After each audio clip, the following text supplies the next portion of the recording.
Live from Atlanta, Georgia, it's the Zach Ballinger Show, where we help you find your direction with passion and purpose. My name is Zach Ballinger. I'm your host. Thank you guys so much for joining us. We have a great guest.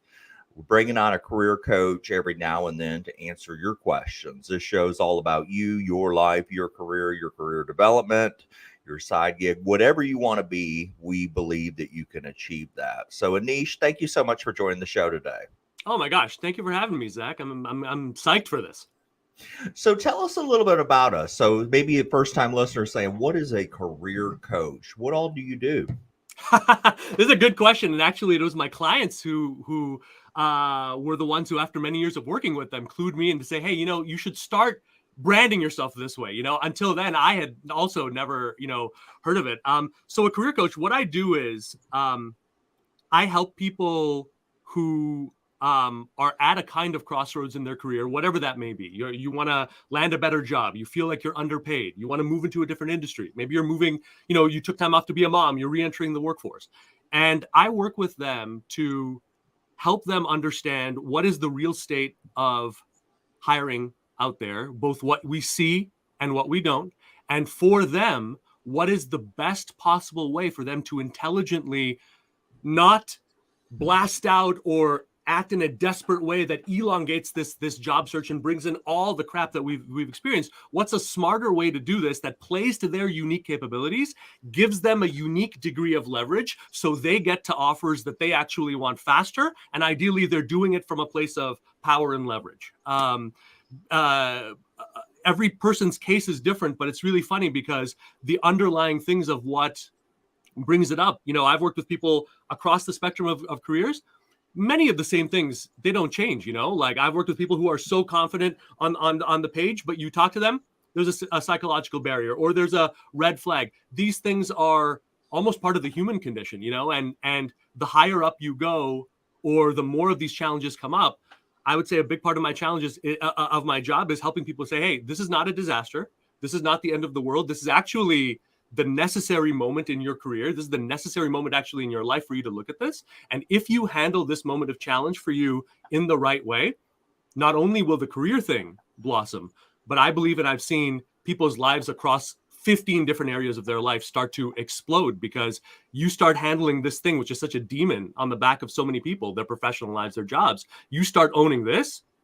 Watch what happens in your personal life. Watch what happens in your physical life, in your spiritual life. So yeah, long answer, I know, but basically that's the job in front of us is helping people not feel alone and not feel insecure, especially in this situation where if you're not careful, every other piece of signal you're going to get from outside is actually designed to make you feel insecure, is designed to make you feel like just another applicant. We're trying to rebalance that. It's great. What are some of the top reasons people come to you that they're not liking their job? Or what do you hear? Why do they want to make a career change? What are the reasons you're hearing as of late?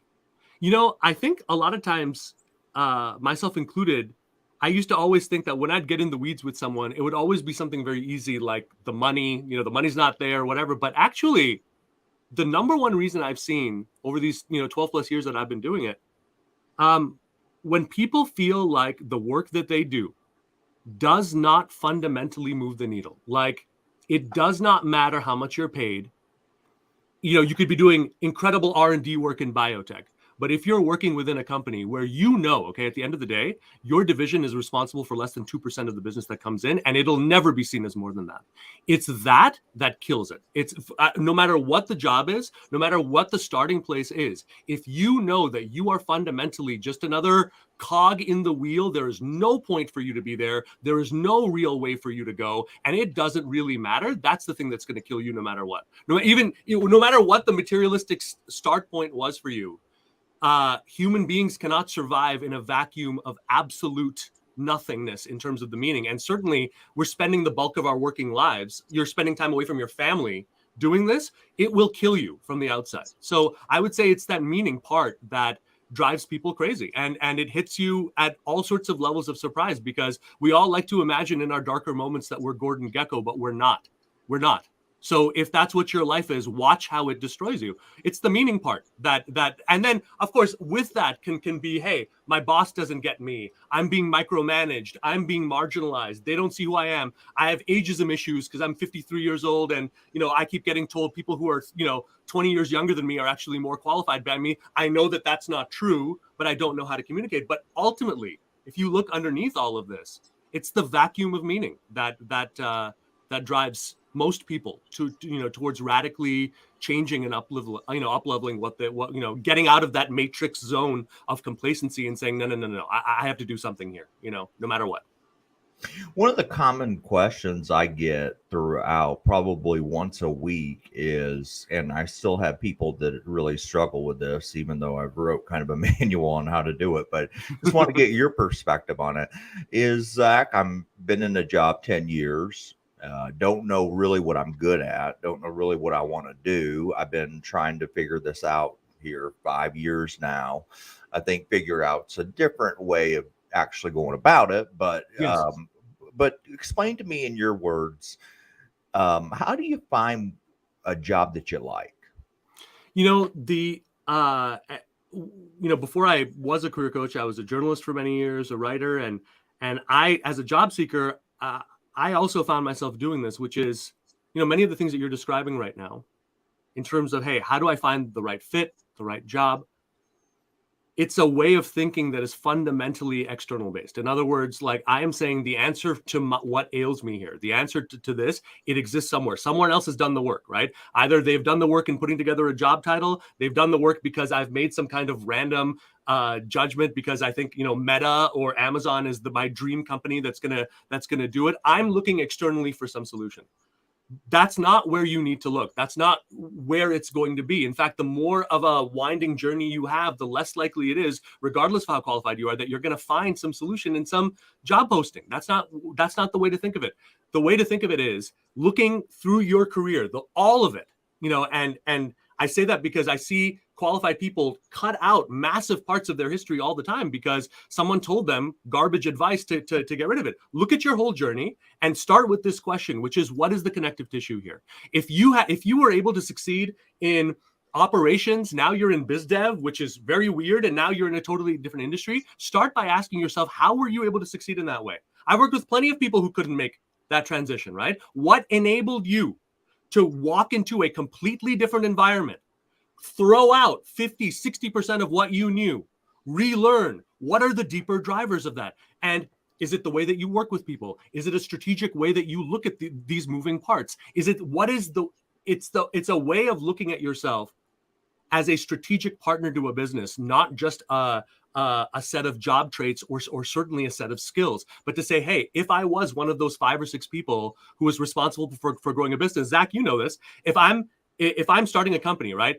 It's me, you, and 4 other people in this room, okay? We're building this thing. With all due respect, it doesn't matter how you got to this room. Like, I don't care whether you're just a marketer or you're just a salesperson. If our job is to grow this business, guess what you're doing? You're doing everything possible. So am I. It's not about that. That's the way we need to think about our careers. We need to start taking that ownership to say, okay, you know what? I'm not just a IT person.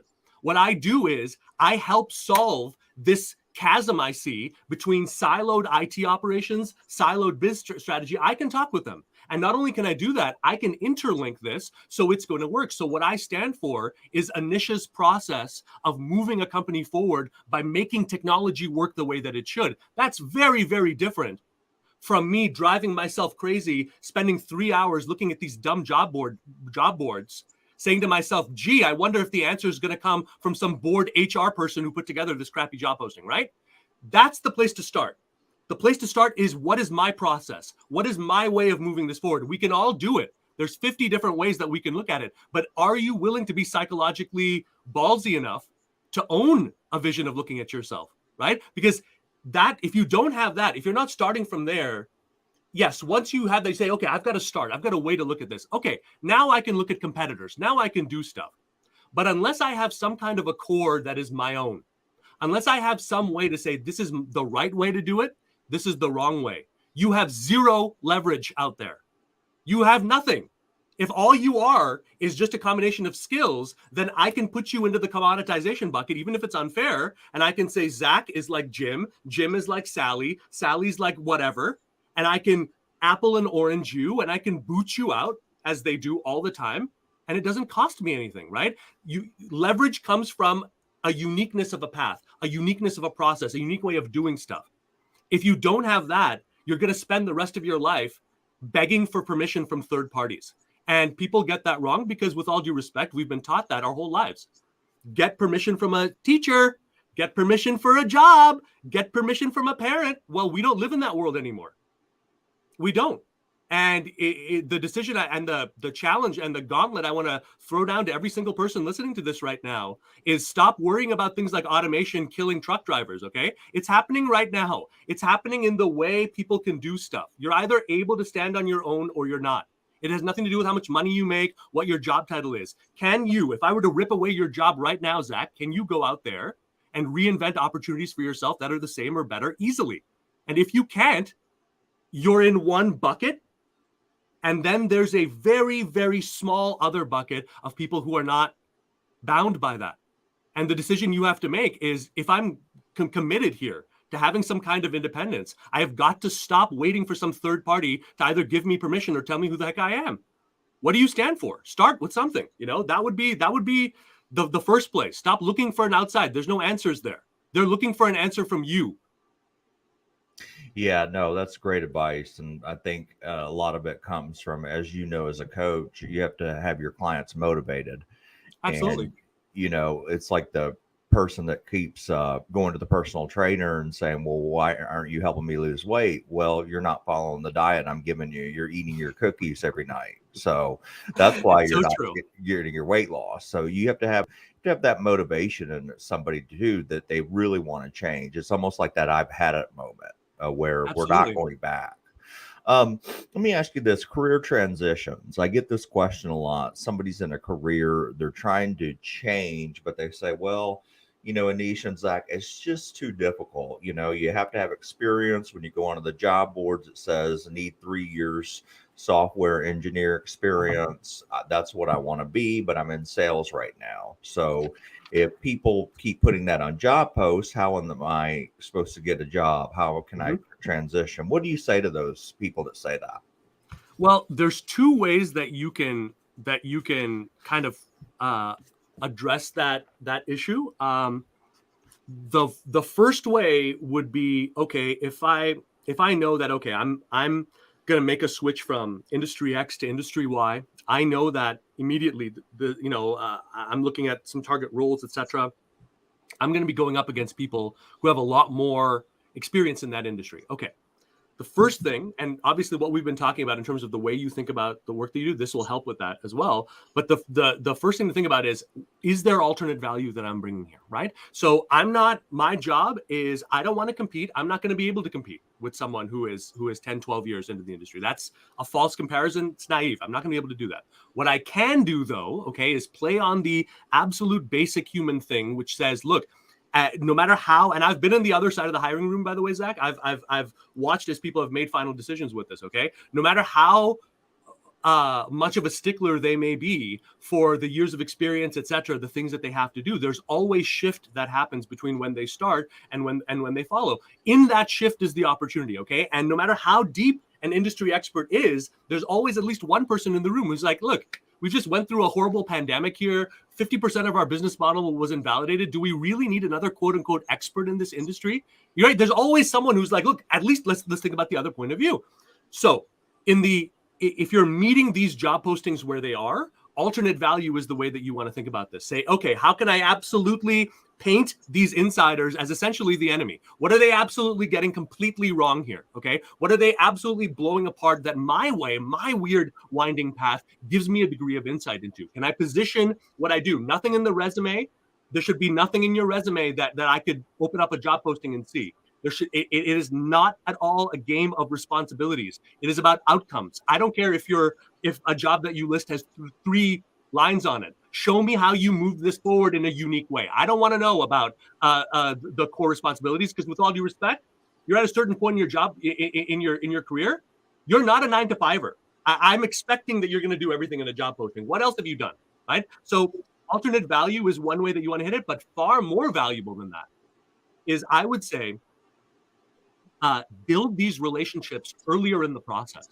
Don't wait for the job posting, because by the time a job posting shows up, that is in all likelihood a very old opportunity. They have tried to solve this 15 other ways inside that company, starting at the C-suite, right? And all of the people who tried to solve it internally like that, the people who went in, they weren't being seen through the lens of, oh boy, 15 versus 10, 8 versus 5. It's not like that. If I'm one of the heads of the company and I'm saying, guys, don't start going, trolling for another job, and as expensive as that is, I know someone, okay? I know Zach. I've had a conversation with him. I'm going to try to get 30 minutes on his calendar, okay? Show up, ready to listen to what this guy has to say, see if this might work, right?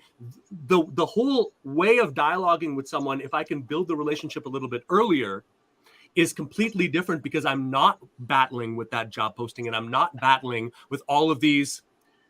Oftentimes, imagine this opportunity is trying to get solved internally, then internal. We're seeing record numbers of incentives, by the way, for internal referrals because of how expensive traditional hiring is getting, but it's not working, right? So it's going. And at every stage, what's happening? I'm not getting the people that I need. So I'm going to get more risk averse. And you will often see a direct correlation between the older an opportunity gets and the more stipulations they add in. They had 3 stipulations 6 months ago. They have 15 stipulations now, right? So the number one thing I would say is think about diversifying your strategy itself. So instead of it being 100% about pursuing these job postings and stuff, which, by the way, expressing this alternate value, if you're making an industry shift, should be a priority in the branding no matter what. But ask yourself, can I bring in 30, 40, 50%? Can I diversify my strategy? So I'm spending some of that time building relationships with high-level people who are there. And here's the thing, take the job search off the table. Don't go in there transactional. No one's going to care. No one has the time. Go in there saying, the payoff to this conversation is going to be the conversation. How can I help? How can I understand? How can I learn? And hopefully start a conversation based on what they are really experiencing.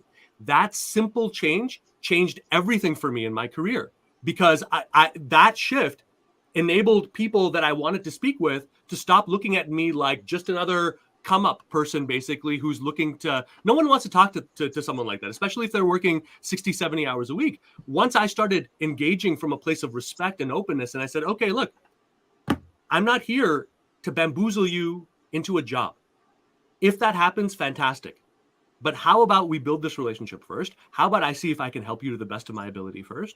If there's something there, great. But I want to make this focus between me and Zach about that. When we talk, I want to make you feel like you are the success that you are. I want to see what you've been doing. I want to understand. And through that place, I want to open up the ability to have a meaningful equal to equal conversation with you. And if I can do that, the big aha, and I want everyone to understand this, don't worry about matching up with 15 job postings, okay? You focus on building the relationships. Just identify those 1, 2, 3 pieces of bleeding pain that are relevant to what you solve and align with that. That's what, by the way, that's what the hidden job market is.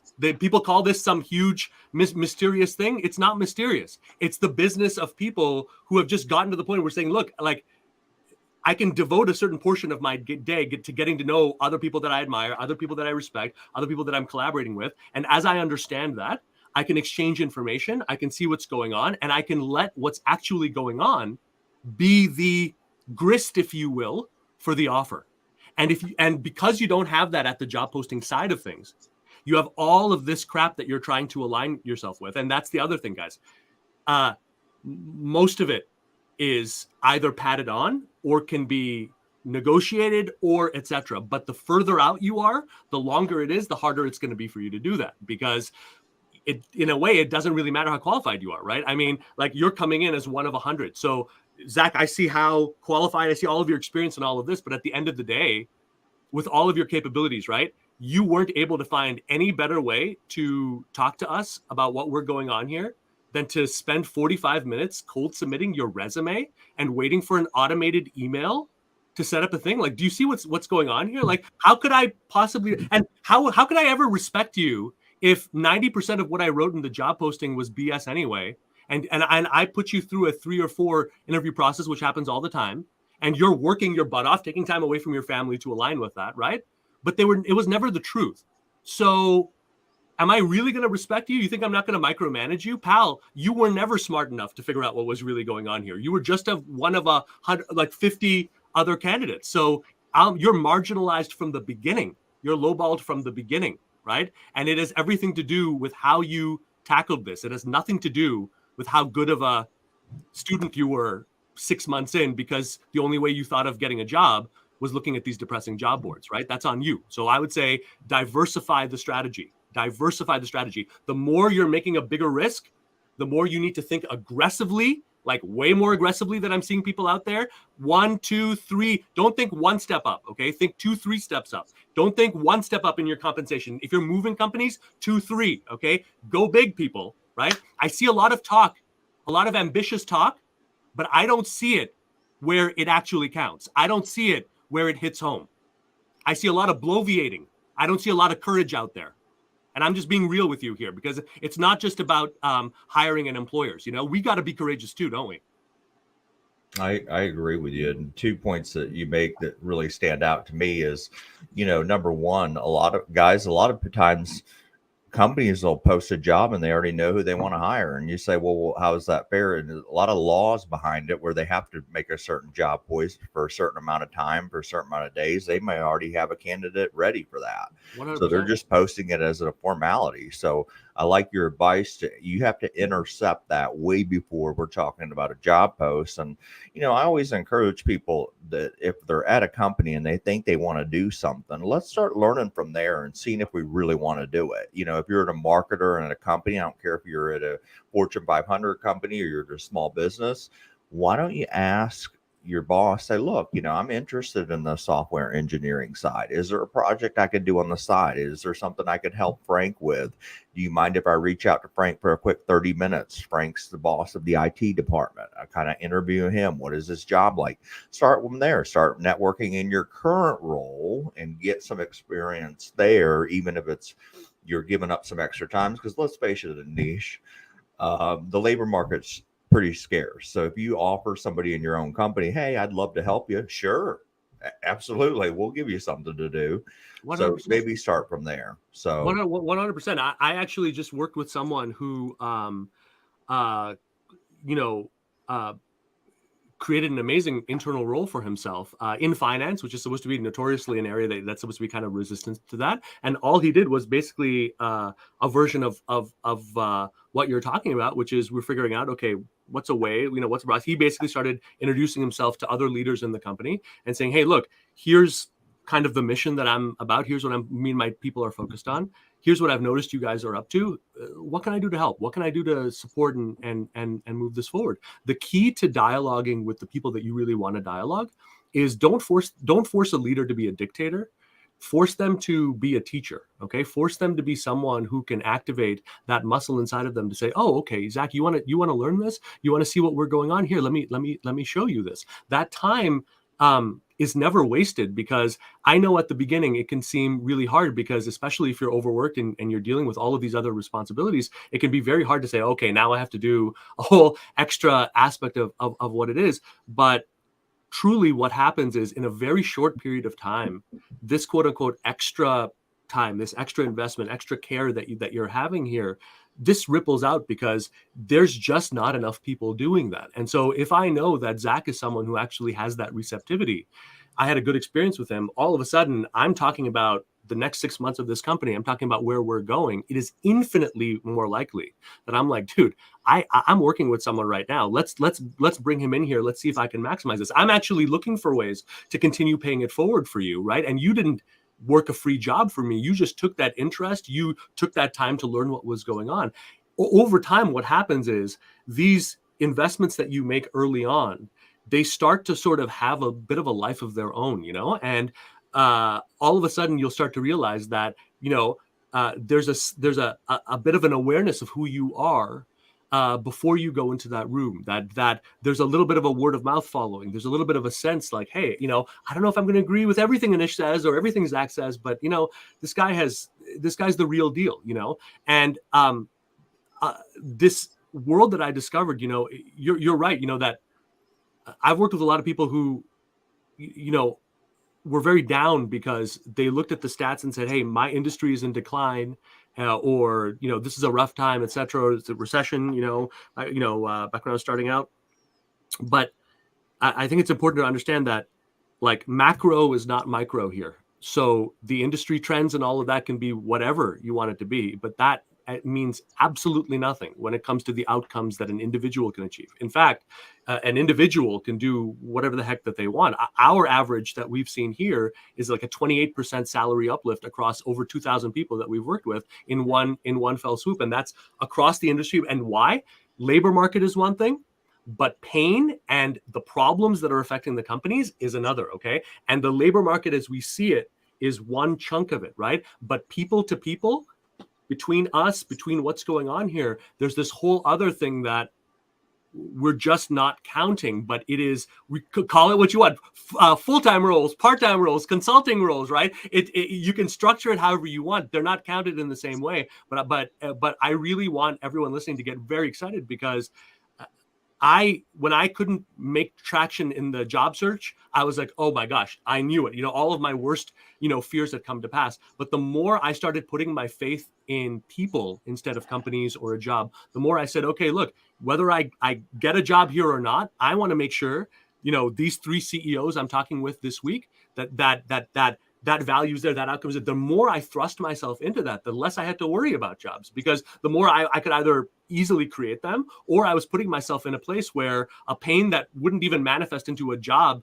for 10 months, you talk to the leaders, they want to solve it. Like it's a good situation. If Zach can come in and say, look, this strategic priority that was going to eat up 40% of our time 6 months from now, he can get started on it right now. He can initiate dialogue. He can start building the team. Dude, that's what corporate expenditure is all about. Like that's what it's there. So put the faith in people, put the faith in people who you can learn from, who you can dialogue with. I probably learned more about not just careers, but how to raise a family, how to invest, all of this stuff simply by forcing myself to, if I'm going to have conversations, I'm going to talk with people that I am sort of intimidated by and I definitely respect. And I'm going to do my best to learn no matter what. And it completely changed my life, and it enabled me to think less about the macro, think less about, how like sometimes if you have like news overload, you're just like, you know what, let me just turn off the news for a while, right? I'm just going to focus on me, my family for a while, just tune out everything. Sometimes you need to do that with your career as well. Like you need to focus on what's important to me. What are the things I want to focus on? What's my way versus someone else's way? And maybe just for a while, I'm not thinking about the tech industry, or I'm not thinking about, it's too much for one person to think about. What I can think about is you. What I can think about is this person worth talking with? Is this person investing 30 minutes of my time with? If you think in that way, the doors are really, really going to open up. It just requires being a little unstructured at the beginning and allowing a little bit more trust to originate at the beginning before you put the heavy hand of an outcome on there. There's a strategy certainly at play there, and we teach our clients exactly how to handle the call and all of that. But the thing that is really, really important to understand is make sure the value is happening in that first call or conversation. In other words, don't wait on it, and don't hold on to the idea that if I can't send my resume over to you, that the call has failed. Make sure that the other person understands and feels, whether it's through challenge, information, going deep with someone, respect, make sure they have at least 2 or 3 moments where there's been powerful value exchanged with you. If you have that, you have the relationship, and you can leverage that however you need to, right? But don't rush the outcome. Don't go into a date and sit down and be like, man, I'd really love to sleep with you, right? You don't want to do that, right? What do you want to do? You want to have dinner. You want to have a conversation. You want to let things evolve like the leader you are and play this game at a higher level. I had to learn all of this stuff, I come from Indian immigrants, right? So for me, everything I learned was put your resume into the mix, get a nice stable job, shut up, don't say anything, too controversial, and you have to work 10 times harder than the white man, right? But that's not the world that we live in anymore, right? And we have to think about doing this with a little bit more sophistication, a little bit more courage, a little bit more like, hey, I've got a right here. And we all do. We have a right to talk to anyone. And please remember, no one's different than you. There's nothing magical about a CEO. It's just a human being, flawed just like you are. So what are you waiting around for? There is no third party. No one's going to save you. So you know what I'm saying? Like, either take a step, do something here, or let the last sort of piece of the Titanic come right down if you want. But there is no recruiter. There's no one else who will ever care about your career. Even me, even people I work with, I can't care about it the way that you are. The way that you are when you're fighting for your loved ones and that's there. If you're not willing to hold that banner as high as possible, you can't expect anyone else to. You can't expect anyone else to carry that banner, right? It's better to err on the side of going too big right now, going too bold, ballsy, taking too much ownership. I don't see people faltering because of that. I see plenty of people faltering because their own insecurities made them play this game too small. And in the hiring room, again, it's like, yeah, everything's great, but like, I get why he's going for this, but why, Zach, why is he only, like, this is it? Like, after 20 years of experience, this is it? Like, that alone is a reason to get massively hesitant about someone. Like, why are you only asking for this? Like, why is this the only outcome? Why aren't you going bigger? I hear that all the time, by the way, right? Like, you should have been at C-suite level 6 years ago, and you're giving me a VP offer and kind of nervous about it. What's happening here, right? And it makes me think, doesn't it? It makes me think, like, when you're in the job and you're handling massive strategic priorities for us, are you also going to outthink yourself there? Are you also going to get super hesitant there? Are you also going to think like a good student when I need you to think like a leader right now? We have to think about this stuff. Like, you're not doing anyone any favors by playing small. You're not, because they expect you to play big. If you're successful and you've done well in your career, why aren't you? Right? That would be my challenge. And it's a wonderful thing to consider, because everyone listening here, I'm telling you, almost without exception, is underpaid by double digits. Easy for what they do. They don't need a promotion right now or a different job. They're underpaid simply because of a lack of looking at some of these areas under our control. Start there, because it's a lot easier to rebrand yourself and have a different kind of dialogue than it is to, like, get an executive MBA, isn't it? You know what I mean? Like stop going down the road of more training. Like, you don't need more training. You need more people. You need to be able to communicate what you can already do better to the people who actually need to hear you. Great information. Thank you so much. So where can people find you? Let's say they're interested. So 3 things. I hope it's helpful. One is if you go to a special link called Tap the Hidden Job Market /ASAP, that's where you'll be able to get free access to our latest masterclass, me and my team. It's about an hour long. If you have your LinkedIn profile, even better. But it would allow me to actually teach you the strategy that our clients are using. We've had plenty of people, by the way, including job seekers, just take that training and then completely shift what they're doing to get better results. HelloAnish.com is our headquarters for deeper career training and to go deeper with me. And I guess maybe a last one might be if you're on LinkedIn, put in Anish, put in CareerCoach. I'm sure I'm there. Would love a follow. And every day I'm out there with my team sharing advice, tips, insights from what we're seeing out there and what's actually working. We would love that. We're a small business, made good. So every new person really, really matters to us. And we would really, really appreciate that. And guys, you always ask me, well, where do I start on LinkedIn? Most of my guests here offer their LinkedIn. So another person who has just offered their LinkedIn to connect, follow, get engaged with, and stay active on that community. Anish, thank you so much for joining the show. I had a great time. We can tell you're pretty passionate about this topic, and we really enjoyed the information. And thank you for giving back to my audience and answering some of their questions. Oh, anytime, Zach. I love the energy, the ideals that you're putting out there. I love the voices that you're exposing people to, and anything that I can do to get your listeners excited out there. Like the best moments that have ever happened in my career have happened when I've been like a little shaky and I'm like, I don't know if I can pull this off, but go for those moments, guys, because this is one of the rare moments I've seen in a long time where you can really radically improve your life and improve your career. Thank you so much. And thank you guys out there for listening. Until next time, this was the Zach